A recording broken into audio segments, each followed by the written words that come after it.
जय हिंद। जय हिंद मेरे प्यारे बच्चों एवं मेरी प्यारी बच्चियों। कैसे हैं आप लोग?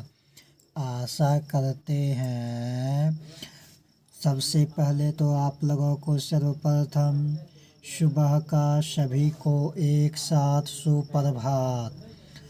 तत्पश्चात मेरे प्यारे बच्चों एवं मेरी प्यारी बच्चियों, आप लोग बताइए आप लोग कैसे हैं?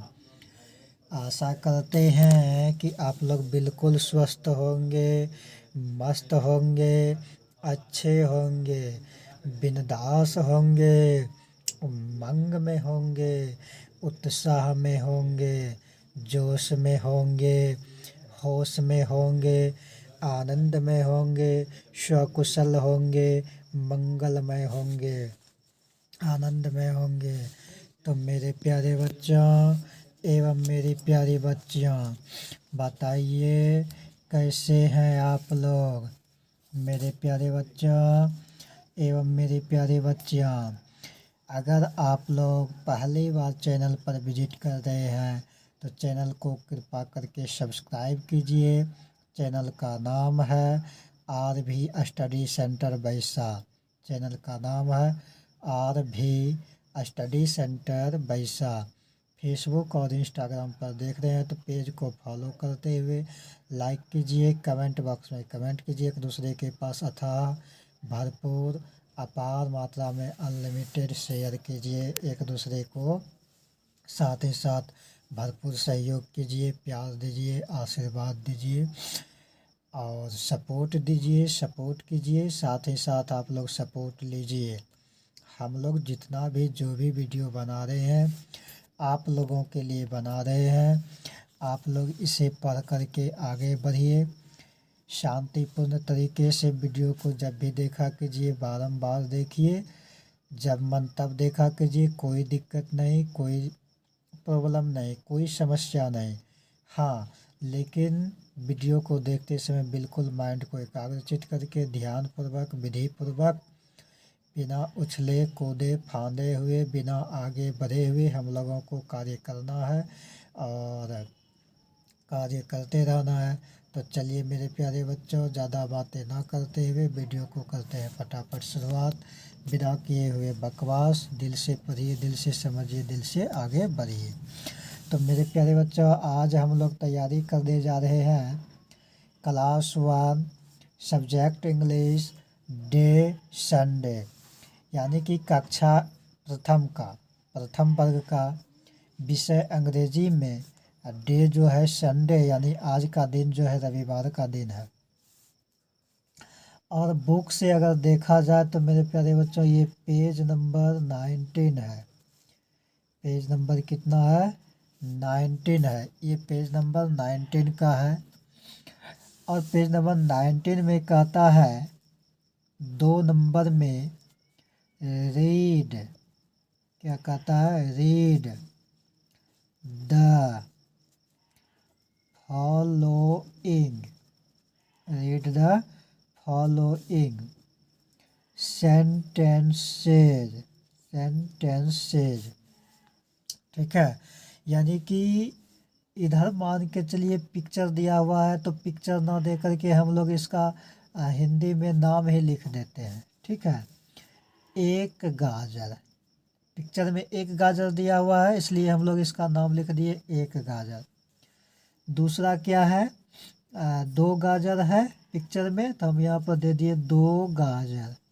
ठीक है, अब देखिए फिर पिक्चर में एक ब्रिंजल दिया हुआ है यानी कि एक बैगन, तो सिर्फ बैगन लिखेंगे तो भी आप लोग समझ जाएंगे बैगन का मतलब एक बैगन, या एक लिख देते हैं, लेकिन सिर्फ बैगन ही लिखा जाना चाहिए। अब एक से अधिक बैगन को हम लोग 2 बैगन, ये 2 बैगन है पिक्चर में तो यहाँ लिख देते हैं 2 बैगन। क्या लिख देते हैं? 2 बैगन। ठीक है, 2 बैगन। तो देखिए यहाँ करते क्या है और करेंगे क्या, इसे हम लोग इधर भी रेड पेन से ही लिख देते हैं। इस चीज़ के बारे में आप लोगों को सुचारू रूप से समझा देंगे जैसे यहाँ इस लाइन में लिखा हुआ है ना एक गाजर, इंग्लिश में क्या लिखा हुआ है, दिस इज ए कैरोट। दो गाजर के सामने इंग्लिश में क्या लिखा हुआ है, दीज आर कैरोट्स, ये चीज़ें लिखी हुई है। अब यहाँ इसी तरह से ब्रिंजल वाला में देखिए क्या लिखा हुआ है, दिस इज ए ब्रिंजल, यानी एक बैगन है तो इसमें क्या हो जाएगा, दिस इज ए ब्रिंजल। दो बैगन है तो क्या हो जाएगा, दीज आर ब्रिंजल्स, क्या आ जाएगा, ब्रिंजल्स। अब देखिए इसे और भी अच्छी तरीक़ा से हमें समझना है। क्या समझना है इसमें, ये गौर से देखिए आप लोग। इधर एक गाजर का तस्वीर दिया हुआ है, फिगर दिया हुआ है, जो कि हम लोग इसमें नहीं बना सकते हैं उतना सारा, कम समय होने के कारण, तो उसका नाम लिख दिए हैं। ठीक है, जिसको अंडरलाइन हम लोग नीला कलम से किए हैं, ब्लू कलम से किए हैं, ब्लू पेन से किए हैं, नीला कलम से इधर अंडरलाइन। अब यहाँ इसके सामने लिखा हुआ है पहले से, दिस इज ए कैरोट, जो कि कह रहा है read the following sentences. Read का मतलब पढ़ना, फॉलोइंग का मतलब नीचे निम्नलिखित जितना भी दिया हुआ है, सेंटेंसेस का मतलब वाक्य। इन वाक्यों को नीचे जितना भी वाक्य दिया हुआ इसे क्या कर रहा है हम लोगों को पढ़ने के लिए। इसका हिंदी तो हम लोग आप लोगों के सामने इसलिए रख रहे हैं ताकि आप लोगों को बिल्कुल समझ में आवे, है ना। वैसे इसमें कहता नहीं है इसका हिंदी लिखने लिए, लेकिन हम लोग अपने मन से आप लोगों को इसलिए बता रहे हैं, इसलिए समझा रहे हैं कि आप लोगों को इसका मतलब समझ में आवे कि हाँ इसका मतलब ये होता है। तो कह रहा है दिस इज ए कैरोट, यानी दिस का मतलब यह, इज का मतलब है, ए का मतलब एक, कैरोट का मतलब गाजर। तो यहाँ पर क्या हो जाएगा, इसका मतलब यह एक गाजर है। यहाँ पर इसका मतलब क्या हो जाएगा, यह एक गाजर है। चलिए अब आगे चलते हैं। कहता है यहाँ पर दो गाजर का तस्वीर दिया हुआ है, यानी फिगर दिया हुआ है, पिक्चर दिया हुआ है दो गाजर का। इसको इंग्लिश में कैसे लिखा गया है, सेंटेंसेस के रूप में, दीज आर कैरोट्स। कहने का मतलब ये है कि अगर एक से अधिक हो गया ना, इंग्लिश में सिंगुलर प्लूरल होता है, दो वचन होता है, सिर्फ और सिर्फ कितना वचन होता है, दो वचन। एक है तो उसको एक वचन, और एक से अधिक कितना भी हो गया तो उसे बहुवचन के रूप में मानते हैं, जिसे हम लोग इंग्लिश में प्लूरल नंबर बोलते हैं। ठीक है, तो कहने का मतलब ये हुआ कि यहाँ पर दीज आर कैरोट्स लिखा हुआ है, तो यहाँ पर क्या हम लोग लिखेंगे इसका हिंदी, ये सब, या तो ये सभी, ये सब गाजरे हैं, यानी एक वचन से अधिक बहुवचन में है, इसीलिए ये सब गाजरे हैं, या तो बोलेंगे ये सब गाजर है ना। एक बैगन, यानी इंग्लिश में लिखा हुआ दिस इज ए ब्रिंजल, अगर इसको हिंदी में बोला जाए तो हो गया यह एक बैगन है, यह एक बैगन है। फिर लिखा हुआ है दो बैगन, यानी दो बैगन का तस्वीर दिया हुआ है, पिक्चर दिया हुआ है बुक में, और यहाँ पर हम लोग दो बैगन लिख दिए। इंग्लिश में सेंटेंसेज के रूप में क्या लिखा हुआ है, दीज आर ब्रिंजल्स। क्या लिखा हुआ है, दीज आर ब्रिंजल्स। कहने का मतलब क्या हुआ, दीज का मतलब ये सब, या तो ये सभी, है ना, ये सब, या तो क्या बोलेंगे, ये सभी, है ना। आर का मतलब है, इज का मतलब है होता है अंतर है, इज मतलब है, वाइकर है, आर मतलब है, होकर और बगल में अनुस्वर है। तो ये अंतर है हिंदी में भी और इंग्लिश में भी।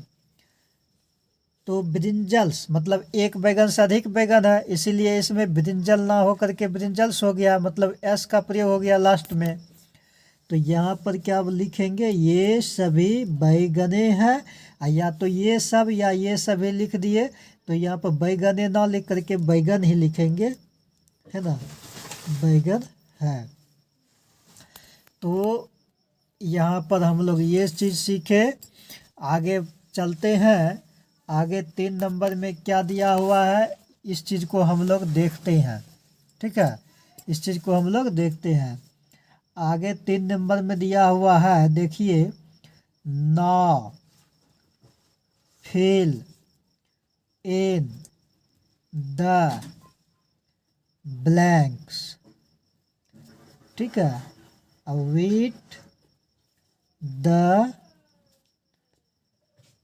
words, with the words given in the brackets। ठीक, अब देखिए क्वेश्चन पहले समझ लीजिए। नंबर ए में कहता है दिस डैश ए पोटैटो, अब ब्रैकेट में इज ऑब्लिक आर दिया हुआ है। बी नंबर में these potatoes,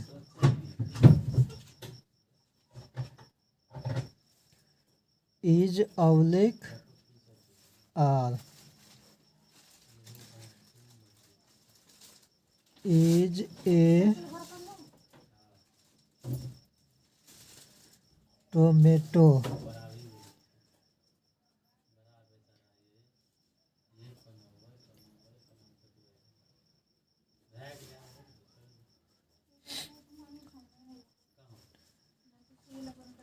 R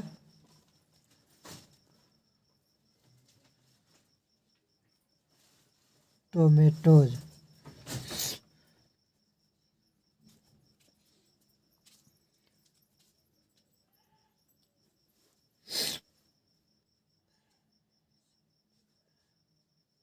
A B C D, और ए नंबर में आपका हो जाएगा क्या चीज़ है, आर पीज।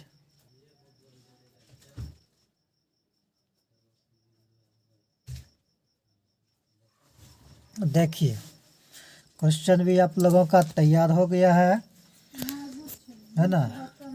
3 नंबर में कहता है नौ मतलब अब फिल इन द ब्लैंक्स, खाली स्थान को भरे, विथ द वर्ड्स शब्दों के साथ, वर्ड के साथ, गिवन इन द ब्रैकेट्स, जो भरा जाएगा, जो आंसर है वो ब्रैकेट के अंदर है। ब्रैकेट में 2 वर्ड है, दोनों में से कोई एक सही है, जो सही है उसे हम लोग यहाँ पर भर देंगे। नंबर ए में कहता है dish dash A parrot, is होगा कि आर होगा, तो हम लोग और आप लोग जानते हैं कि डिश के साथ में इज लगता है, तो यहाँ पर इज भर देंगे। डिश इज ए क्या हो जाएगा, potato. These dash potatoes, is या आर, डीज के साथ आर है ना, बहुवचन है, तो यहाँ पर ए आर भरा गया, ये चीज़ें हो गया। और सी नंबर में dash is a tomatoes, tomato मतलब डिश, एक वचन में डैश और टोमेटोज, डीज हो गया। ठीक है, लास्ट क्वेश्चन इस चैप्टर का जो है पेज नंबर 19 का, इस पेज का 3 नंबर का लास्ट क्वेश्चन। ई नंबर में कह रहा है डैश आर पीज, यानी डिश होगा कि डीज होगा, आर का प्रयोग किया हुआ है, इसका मतलब हम लोग समझ रहे हैं कि बहुवचन। तो बहुवचन जब भी होता है डिश के साथ नहीं होता है, डीज के साथ होता है। ये चीज़ें भर देंगे, डीज THES, डीज हो गया स्पेलिंग, डीज आर पीज। तो मेरे प्यारे बच्चों एवं मेरी प्यारी बच्चियों, आज की वीडियो में इतना ही। आप लोगों को बहुत बहुत धन्यवाद, बहुत बहुत साधुवाद। जय हिंद, जय भारत, वंदे मातरम। बहुत बहुत धन्यवाद, बहुत बहुत साधुवाद।